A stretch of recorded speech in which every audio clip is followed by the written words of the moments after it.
Welcome to trending cine news. இந்த வீடியோவில் big pass டே 42ல் நடந்த விஷயங்களை பார்க்கலாம். ஸ்டார்டிங்கில் என்ட்ரி கொடுத்த விஜய் சேதுபதி வந்துட்டு கேப்டன்சி எப்படி இருந்தது அப்படின்ட்டு ஒருத்தங்களையாக கேட்க ஆரம்பித்தாங்க. பாதி பேர் வந்துட்டு கேப்டன் இந்த வாரம் கொஞ்சம் பொறுப்பாக இருந்தார் அப்படின்ட்டு சொல்ல ஆரம்பித்தாங்க. ஏதாவது ஆர்குமெண்ட்டோ டிஃபென்ஸ் பண்ணுற மாதிரி இருந்தப்போ அருண் பிரசாத் பேசுகிறது நம்மளால் கேட்க முடியாது, அவர் பேசுகிறது தான் நம்ம கேட்கணும் அப்படின்ற மாதிரி இருப்பார். ஆனால் இந்த தடவை கேப்டனாக இருக்கும்போது வந்துட்டு எல்லாத்தையும் காது கொடுத்து கேட்டு கொஞ்சம் விசாரித்து அவருடைய முடிவை வந்துட்டு பண்ணார் அப்படின்ட்டு நிறைய பேர் சொன்னாங்க.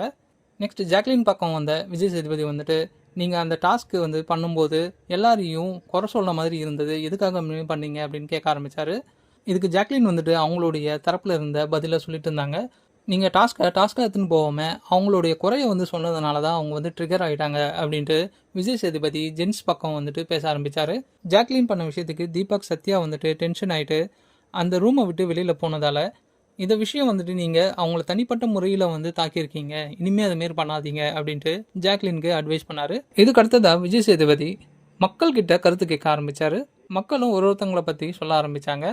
சௌந்தர்யா, ஜாக்லின் இவங்கள பற்றி எல்லாம் சொல்ல ஆரம்பித்த போது விஜய் சேதுபதி வந்துட்டு உங்களை எல்லாம் நான் வந்து பேச விடுறேன்ல, ஆனால் நான் வந்துட்டு யாரையும் பேச விட மாட்டேன் அப்படின்ட்டு சோசியல் மீடியாவில் என்னை பற்றி ட்ரால் பண்ணுறாங்க அப்படின்ட்டு சொல்ல ஆரம்பிச்சாரு. நெக்ஸ்ட் பிக் பாஸ் வீட்டுக்குள்ளே போன விஜய் சேதுபதி வந்துட்டு ஸ்வாப்பிங் நடந்ததை பற்றி கேட்க ஆரம்பிச்சாரு. ஃபர்ஸ்ட் ரயானை பற்றி கேட்க ஆரம்பித்த போது ரயானு அவ்வளோ இன்ட்ரெஸ்ட் இல்லாத மாதிரி பதில் சொல்லிட்டு இருந்தாரு. இதில் கடுப்பாயிட்ட விஜய் சேதுபதி வந்துட்டு நீங்கள் உட்காருங்க அப்படின்னு சொல்லிட்டு சௌந்தர்யாவை எழுப்பி இப்போ நீங்கள் தான் வந்து ரயான், நீ ரயான் மாதிரி பேசு அப்படின்னு சொல்லிட்டாரு. இதுக்கு அடுத்ததாக சௌந்தர்யாவும் ரயான் மாதிரி பேச ஆரம்பித்தாங்க. நான் வீட்டில் வந்தது எல்லாருக்குமே நல்லா ஜாலியாக இருந்தது, பெண்கள் எல்லாருமே எனக்கு ஆதரவு கொடுத்தாங்க, டாஸ்க்கு வச்ச போது எல்லாத்துலேயுமே எல்லா கேம்லேயும் நான் வந்துட்டு பார்ட்டிசிபேட் பண்ணேன், அதில் வின் பண்ணேன். அதுக்கு அடுத்ததாக வந்துட்டு சௌந்தர்யா, ஜாக்லின் இவங்க 2 பேருடைய ஃப்ரெண்ட்ஷிப் எனக்கு நல்லா கிடைச்சிது, அவங்க என்னை நல்லா பார்த்துட்டாங்க அப்படின்ட்டு செம்மையாக கலாய்க்கிற மாதிரி சௌந்தர்யா பேசினாங்க. அதுக்கடுத்ததாக கோவமாக பேச ஆரம்பித்த விஜய் சேதுபதி சார் வந்துட்டு நான் கேள்வி கேட்கும்போது அதுக்கு பதில் வந்துட்டு கொஞ்சம் பொறுப்பாக கொடுக்க ஆரம்பிங்க, ஏதோ இன்ட்ரெஸ்ட் இல்லாத மாதிரி ஏனோ தானோ அப்படின்ற மாதிரி எல்லாம் வந்துட்டு பதில் சொல்லாதீங்க அப்படின்ட்டு விஜய் சேதுபதி சொன்னார். நெக்ஸ்ட் டைம் இதுமாரி நடந்ததுன்னா நான் யாருக்கிட்டையும் பேச விருப்பப்படல அப்படின்ற மாதிரி சொல்லிட்டாரு. இதே கேள்வியை அன்ஷிதா கிட்ட கேட்க ஆரம்பித்தார். அன்ஷிதா அதுக்கு நல்லா பொறுப்பாக பதில் சொல்லிட்டு இருந்தாங்க. நான் ஜென்ஸ் டீம் போனதுக்கப்புறமா வந்துட்டு அவங்கக்கிட்ட நான் நல்லா என்ஜாய் பண்ணேன். சாப்பாடு விஷயத்தில் அன்றைக்கி ஃபஸ்ட் டே வந்துட்டு என்னை மறந்துட்டாங்க, அது நான் அவ்வளோ பெருசாக எடுத்துக்கல. இருந்தாலும் பாய்ஸ் எல்லாருமே வந்துட்டு என்கிட்ட சாரி கேட்டது வந்து எனக்கு ரொம்ப பிடிச்சிருந்தது, நானும் போயிட்டு சாப்பிட ஸ்டார்ட் பண்ணேன் அப்படின்ட்டுலாம் சொல்லிட்டு இருந்தாங்க. இதுக்காக விஜய் சேதுபதி வந்துட்டு நீங்கள் அன்றைக்கி பண்ணது வந்துட்டு எனக்கு ரொம்பவும் சந்தோஷமாக இருந்தது அப்படின்ட்டு ஜென்ஸ் டீமை பற்றி சொல்ல ஆரம்பித்தார். ஜென்ஸ் டீமில் இருந்தவங்கள எல்லாரையுமே பாராட்டினார். ஒரு பொண்ணு சாப்பிடல அப்படின்றதுக்காக அவளை அப்படியே விட்டுறாம எல்லாருமே போயிட்டு மன்னிப்பு கேட்டீங்கள, அது கொஞ்சம் நல்லா இருந்தது. நீங்கள் கேம் விளையாடும்போது உங்கள் ஈகோ வந்துட்டு தனித்தனியாக தெரிஞ்சதை தவிர அன்ஷிதா வந்து சாப்பிடாம இருக்கும்போது நீங்கள் பண்ண விஷயம் வந்துட்டு அவ்வளோ ஈகோ இல்லாமல் தான் இருந்தது, இது நல்லா இருந்தது அப்படின்ட்டு சொல்ல ஆரம்பித்தார். நெக்ஸ்ட்டு ஷாச்சனா வந்துட்டு ஒரு விஷயம் பண்ணியிருக்காங்க. ஜென்ஸுக்கு வந்துட்டு கிராசரி எல்லாமே காலியானதுக்கப்புறமா வந்து அவங்க பட்னியில் படுக்கணும் அப்படின்ற மாதிரி டிஸ்கஸ் பண்ணிட்டு இருந்ததை சாச்சனா வந்து கேட்டுட்டு இருக்காங்க. அதனால் எல்லாரும் தூங்குனதுக்கப்புறமா சாச்சனா போயிட்டு கேர்ள்ஸ் டீம் கிராசரி லிஸ்ட்டில் இருக்கிற அரிசியை எடுத்து ஜென்ஸுக்கு கொஞ்சம் ஷேர் பண்ணியிருக்காங்க. இந்த விஷயத்துக்காக விஜய் சேதுபதியும் சாச்சனாவை பாராட்டினார். இதுக்கு அடுத்த டாப்பிக்காக சௌந்தர்யா டாஸ்க் பண்ணாத விஷயத்தை பற்றி கேட்க ஆரம்பித்தார். ஜாக்லின் வந்துட்டு ரூல்ஸை மீறி டாஸ்க் பண்ணாததால் ஜாக்லினுக்கு பதிலாக சௌந்தர்யா பண்ணுறதா ஒத்துக்கிட்டாங்க.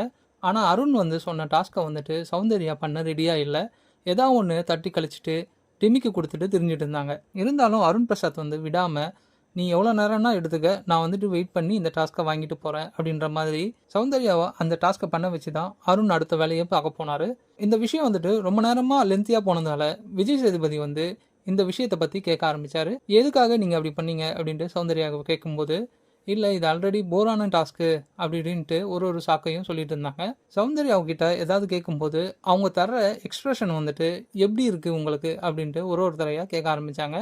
ஆனந்தி, ஜாக்லின், முத்துக்குமார், தீபக் இவங்கெல்லாம் வந்துட்டு இவங்க பண்ணுறது வேணும்னே பண்ணுற மாதிரி இருக்குது அப்படின்ட்டு எல்லாரும் சௌந்தர்யாவை போட்டு கொடுத்துட்டாங்க. இதுக்கு அடுத்ததான் விஜய் சேதுபதி சௌந்தர்யாவை கிளிகிளின்னு கிரிக்க ஆரம்பித்தார். கடைசியாக சௌந்தர்யா வந்துட்டு இனிமேல் நான் அப்படி பண்ண மாட்டேன் அப்படின்ட்டு சொல்லிட்டாங்க. அடுத்ததான் நாமினேஷனுக்கு வந்த விஜய் சேதுபதி வந்துட்டு தீபக் வாங்கின நாமினேஷன் ஃப்ரீ பாஸ்க்கு வாழ்த்துக்கள் சொன்னார். நாமினேஷனில் மீதி இருந்த எல்லாருக்குமே வந்து ஒரு ரேங்கிங் கார்டு மாதிரி கையில் கொடுத்தாங்க. அதை எடுத்துகிட்டு போயிட்டு கார்டன் ஏரியாவில் இருக்கிற போர்டில் அவங்க நம்பர் வந்துட்டு மேட்ச் ஆகுதா அப்படின்ட்டு செக் பண்ண சொன்னார். இதில் எல்லாருடைய நம்பரும் இருந்தது. ரொம்ப ஹாப்பியாக திரும்பி பார்க்கும்போது ரியா மட்டும் அழுதுட்டு இருந்தாங்க. அவங்க நம்பர் மட்டும் அந்த போர்டில் இல்லாமல் இருந்தது. ஸோ ரியா தான் வந்துட்டு இந்த வாரம் கன்ஃபார்மாக எலிமினேட் ஆகிறாங்க அப்படின்ட்டு தெரிய வந்துச்சு. தான் எலிமினேட் ஆகிறத பார்த்து ரொம்பவும் ஃபீல் பண்ண ரியா வந்துட்டு யாரையுமே வந்துட்டு பக்கத்தில் சேர்க்காம அவங்களுடைய திங்ஸ் எல்லாம் வந்துட்டு அவங்களே எடுத்து வைக்க ஆரம்பிச்சாங்க. நெக்ஸ்ட் ரியா வந்துட்டு எல்லாருக்கும் பாய் சொல்லிட்டு கிளம்புனாங்க. விஜய் சேதுபதி கிட்ட போனதுக்கு அப்புறமா ரியாவுடைய பயண வீடியோ போட்டு காமிச்சாங்க. நெக்ஸ்ட் ஸ்டேஜ்ல எல்லாருக்குமே வந்துட்டு பாய் சொல்லிட்டு அங்கிருந்து கிளம்பிட்டாங்க. Next Vijay Sethupathi big boss வீட்டில் இருக்கிற எல்லாருக்குமே வந்துட்டு ஒரு ஷாக்கிங்கான நியூஸ் ஒன்று சொன்னாரு. ஆல்மோஸ்ட் 7 வீக்கை வந்துட்டு நம்ம கடந்து வந்துட்டோம். இனிமே வந்துட்டு நிறைய ட்விஸ்ட் அண்ட் டேர்னை வந்துட்டு எதிர்பார்க்கலாம் அப்படின்ட்டு சொன்னார் விஜய் சேதுபதி. இது வரைக்கும் பாய்ஸ் வந்துட்டு கிச்சன் ரூம் இருக்கிற பக்கமாக இருந்தாங்க. இனிமே வந்துட்டு கேர்ள்ஸ் தான் அந்த டீம் பக்கம் போக போகிறாங்க. இதுக்கடுத்ததாக பிக் பாஸ் எல்லாரையும் போட்டி படிக்கலாம் ரெடி பண்ணிட்டு அந்த கோர்ட்டு பக்கம் வந்து நிற்க சொன்னார். எல்லாருமே அவங்களுடைய திங்ஸ் எல்லாம் எடுத்துட்டு பிக் பாஸ் சொன்ன மாதிரி கேர்ள்ஸ் அண்ட் பாய்ஸ் எல்லாருமே வந்துட்டு ஸ்வாப் பண்ணிக்கிட்டாங்க. இது வரைக்கும் வந்து கேர்ள்ஸ் வந்து டாஸ்க் பண்ணி தான் சமையல் ரூமில் நுழையிற மாதிரி இருந்தது. இனிமே இந்த டாஸ்க் எல்லாமே வந்து ஜென்ஸ் பக்கம் திரும்புகிற மாதிரி ஆயிடுச்சு. இனிமேல் நடக்க போகிற சம்பவங்களை அடுத்து வர்ற வீடியோக்களில் பார்க்கலாம். தேங்க்யூ ஃபார் வாட்சிங் ஃப்ரெண்ட்ஸ்.